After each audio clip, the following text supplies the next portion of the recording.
Hello everyone and welcome. In today's video, we shall learn a topic from Standard 7th Civics textbook. Our topic for today is Fundamental Rights Part 1. You must have heard about the word rights. We have also heard about different rights such as women's rights, rights of tribals, rights of farmers, etc. But do we know about the uses of these rights? Or who gives us these rights? Or can these rights be taken away? We can find the answers to these questions in this chapter. In this chapter, we will learn the rights owned by the person as a citizen of a country and the rights that we receive right from our birth. Now, look at the pictures in this slide. What do the pictures tell us?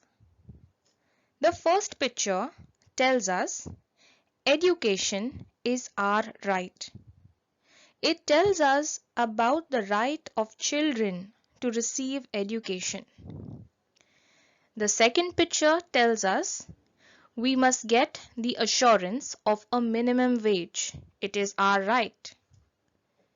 This placard tells us about the rights of laborers in receiving their wages for the work that they deliver.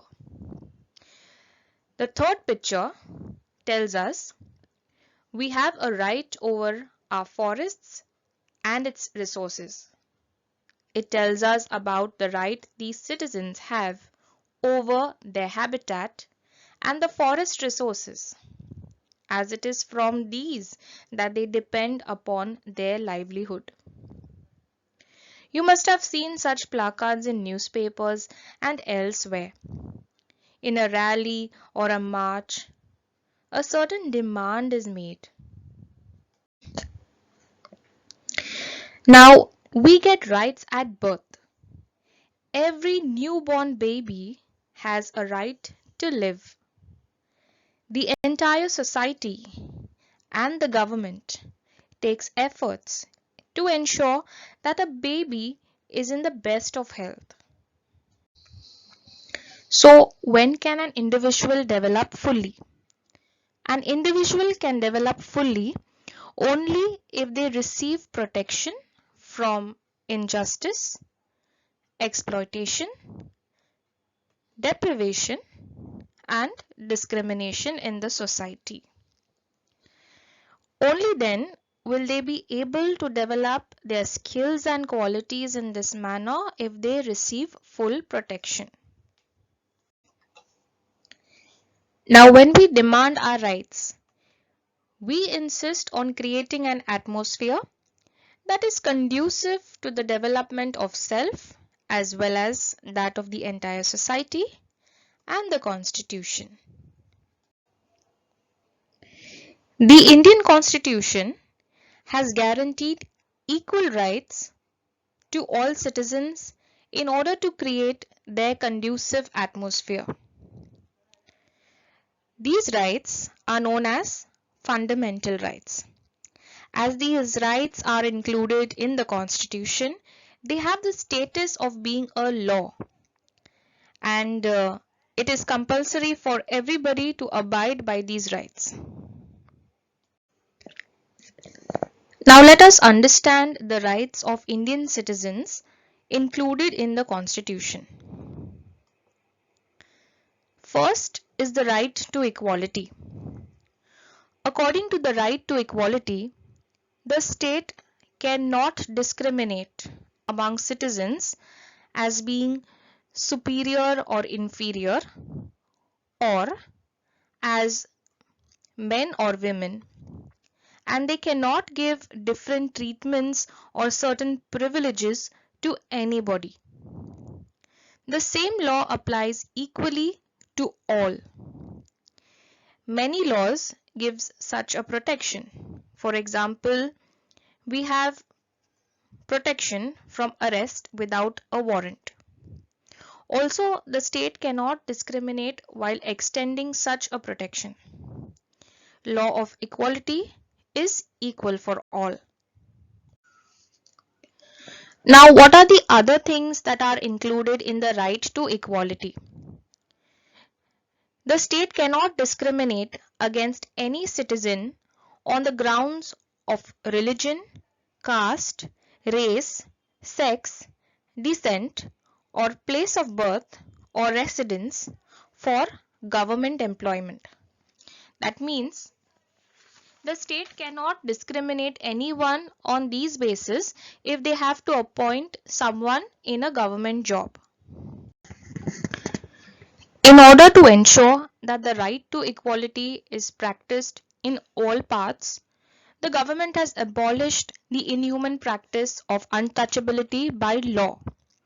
This practice of untouchability in any form is an identifiable offense. This practice has been abolished in order to establish equality in the Indian society. The Constitution has also abolished certain titles that create an artificial hierarchy among the people. For example, titles like Raja and Maharaja given to people are abolished. The right to liberty. This is a very important right given by the Constitution. It gives us a guarantee of all the freedoms necessary from the point of view of an individual. As Indian citizens, we have the right to freedom of speech and expression, freedom to assemble peacefully, freedom to form associations or unions, freedom to move freely throughout the territory of India, freedom to reside and settle in any part of the territory of India, and freedom to practice any lawful profession or to carry on any occupation, trade or business of one's choice. The Constitution has given us many rights, but we have to exercise these rights responsibly. We should take care that others do not get affected by our behavior. We have the freedom, we have the right to use the freedom of expression, but we cannot speak or write anything that might encourage anybody to violence. The right to liberty in the Constitution has guaranteed us the freedom of speech, movement, and it has also provided us security to keep us safe.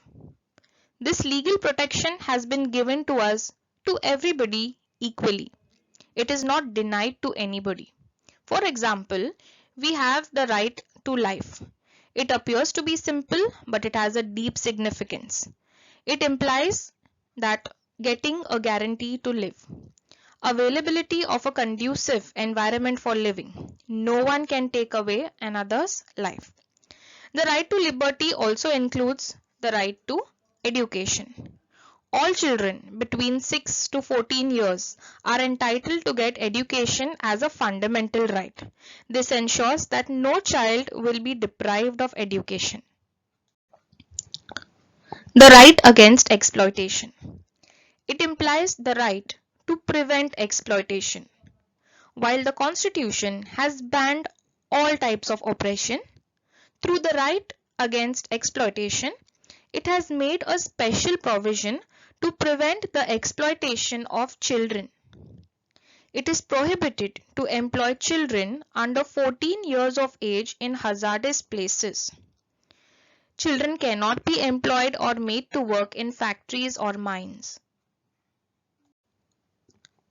Exploitation also includes bonded labor or forcing somebody to work against his or her wish, treating somebody like a slave, denying them legitimate compensation, which means denying them the wages that these workers have to receive, making them to do excessive or strenuous work and starving them or ill-treating them. Generally, women, children, and the weaker sections of the society are powerless people and they are also exploited easily. These rights given to them, the right against exploitation, enables us to stand up against any kind of exploitation. The government has made many laws in order to prevent exploitation and to enable every individual to enjoy their freedoms. For example, we have the Minimum Wages Act passed by the government. Here we can find provisions related to working hours, rest hours, etc. in factories. Also, the Protection of Women from Domestic Violence Act. So this was all about Fundamental Rights Part 1, where we studied the rights to liberty and equality and the right against exploitation. And finally, if you found this video helpful, then do give it a like, share and subscribe. Thank you for watching.